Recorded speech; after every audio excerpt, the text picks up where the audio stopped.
দিনটা ছিল 11ই আগস্ট। ঘড়িতে তখন প্রায় 2টো। In West Bengal, demonstrations are on to their 4th day.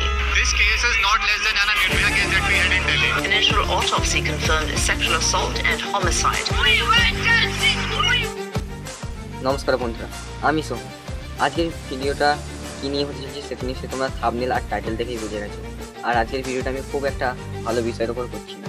হ্যাঁ, আজকে আমি বলতে চলেছি কলকাতার আর.জি.কর মেডিকেল কলেজের ডক্টর মৌমিতা দেবনাথের রেপ কেস নিয়ে। কলেজে সেখানে মহিলা জুনিয়র চিকিৎসকের রহস্য মৃত্যু। এই মুহূর্তের খবর, জুনিয়র চিকিৎসকের দেহে একাধিক আঘাতের চিহ্ন। আমাদের দেশ ভারতবর্ষ ৭৭তম স্বাধীনতা পেরিয়ে ৭৮-এ পা দিল, তবু আমাদের সমাজের নারীরা স্বাধীনতা পেল না। প্রতিনিয়ত এই স্বাধীন সমাজে বাড়ির দুর্গা, লক্ষ্মী প্রতিমা, সরস্বতীরা কিছু সমাজে বাস করা মানুষরূপী পশুদের হাতে নির্যাতিত হয়ে প্রাণ হারাচ্ছে। এই রাজ্যে লক্ষ্মীর ভাণ্ডার রয়েছে, ঘটা করে লক্ষ্মী পূজাও করা হয়, আবার গর্ভে লক্ষ্মীকে আনাও হয়, কিন্তু আমাদের বাড়ির লক্ষ্মীর কোনো নিরাপত্তা নেই। শুধু আর.জি.কর নয়, এর আগেও আমরা দেখেছি কামদুলি থেকে সন্দেশখালী, বীরভূমের নানা জায়গায় মা বোনদের সম্মান নষ্ট করে তাদেরকে মেরে ফেলা হয়েছে, পৃথিবী থেকে সরিয়ে দেওয়া হয়েছে। কিন্তু এটা আর কতদিন চলবে? ওরা আর কতদিন রাতের অন্ধকারে বেরোতে ভয় পাবে? তাদের কি কোনো স্বাধীনতা নেই? তাদেরকে পৃথিবীর আলো দেখেছে শুধুমাত্র সমাজে বসবাসকারী কিছু মানুষরূপী পশুদের যৌবনের লালসা মেটানোর জন্য। আজ রামের বোন শিকার হয়েছে, কাল রহিমের দিদিও শিকার হতে পারে, পরশু আপনার ঘরের মা বোনেরা এই ঘটনার শিকার হবে না, তার নিরাপত্তার কোনো গ্যারান্টি আপনারা দিতে পারবেন কি? দোষীরা দোষ করে খোলা আকাশের নিচে দাঁড়িয়ে বিরিয়ানি চেবায়, আর নেতামন্ত্রীরা মিডিয়ার সামনে নাটক দেখিয়ে জাস্ট কয়েকদিন পরেই সেই প্রমাণ লোপাট করে দেয় বা গায়েব করে দেয়। আমার কাছে একটা প্রশ্ন আছে, আচ্ছা, রক্ষকরা যখন ভক্ষক হয়ে যায় তখন সাধারণ মানুষ কাদের কাছে গিয়ে সাহায্য চাইবে? যে মেয়েরা সমাজের সেবা করতে এসে নিজেই অত্যাচারীদের হাতে প্রাণ হারালো, তার কি এটাই প্রাপ্য ছিল? দোষীদের ধরার পরেও তাদেরকে কেন আটকে রাখা হয়েছে? যারা প্রতিনিয়ত মা বোনদের সম্মান নষ্ট করে চলেছে, তাদের যৌনাঙ্গে গুলি করে মেরে দেওয়া উচিত। আজকে আর.জি.কর ঘটনাটা ঘটেছে বলে আমরা জানতে পারলাম, হয়তো এরকম আরও ঘটনা সমাজে ঘটবে অবস্থায় রয়েছে। মেয়েরা টের পেয়ে প্রশাসনের দরবারে হাজির হচ্ছে শুধুমাত্র তাদের সেফটির জন্য। এই জন্য প্রশাসনকে দয়া করে বলবো, তাদের সাহায্য করুন। সাধারণ মানুষের ট্যাক্সের টাকায় আপনার পরিবার খেতে পাচ্ছে, তাই দয়া করে তাদের পাশে দাঁড়ান।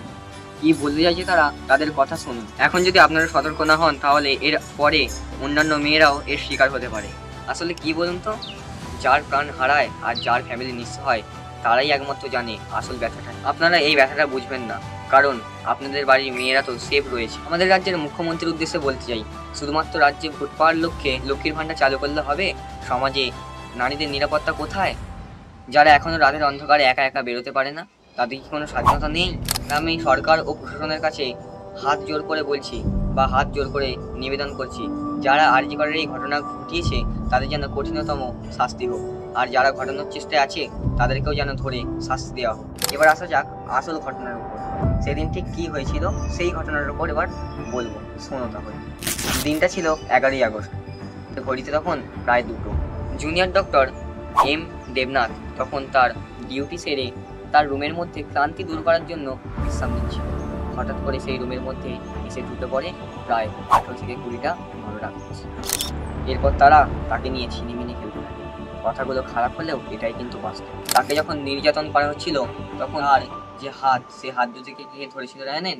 তারই একজন মহিলা কলিগ। যখন তাকে নির্যাতন করা হচ্ছিল, যখন তাকে ধর্ষণ করা হচ্ছিল, তখন মৌমিতা দি তার মহিলা কলিগের মুখের দিকে তাকিয়ে বলছিল কি জানেন?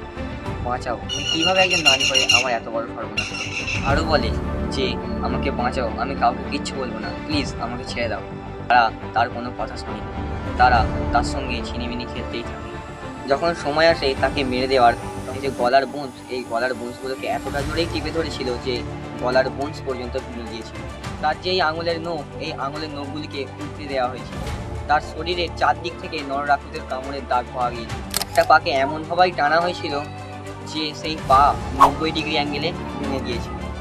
তার যৌনাঙ্গে এতটাই আঘাত দিয়েছিল যে সেইখান থেকে অনবরত রক্তক্ষরণ হচ্ছিল।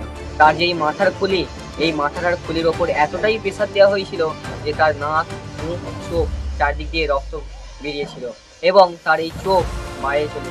তার ডেড বডির ওপর দিয়ে তার যখন হাঁটাচলা করছিল বুট পরে, তখন তার পিঠ ক্ষতবিক্ষত হয়ে গিয়েছিল। এরকম ঘটনা যেন না সমাজে আর কোনো দিনও না ঘটে, তার জন্য আপনারা একটু সচেতন হন। সো এই বিষয় নিয়ে আর বেশি কিছু বলছি না, যত বলতে যাবো ততই আরও ঘটনা তোমাদের সামনে তুলে ধরতে হবে, সেই সময় আমার কাছে এখন নেই। আর লাস্ট পর্যন্ত আমি একটা কথাই বলতে চাই, উই ওয়ান্ট জাস্টিস। জয় হিন্দ, জয় ভারত। পর্যন্ত আর একটা কথাই বলবো, নমস্কার। দেশটা তোমার বাপের নাতি, করছো ছলা গলা, কিছু বললে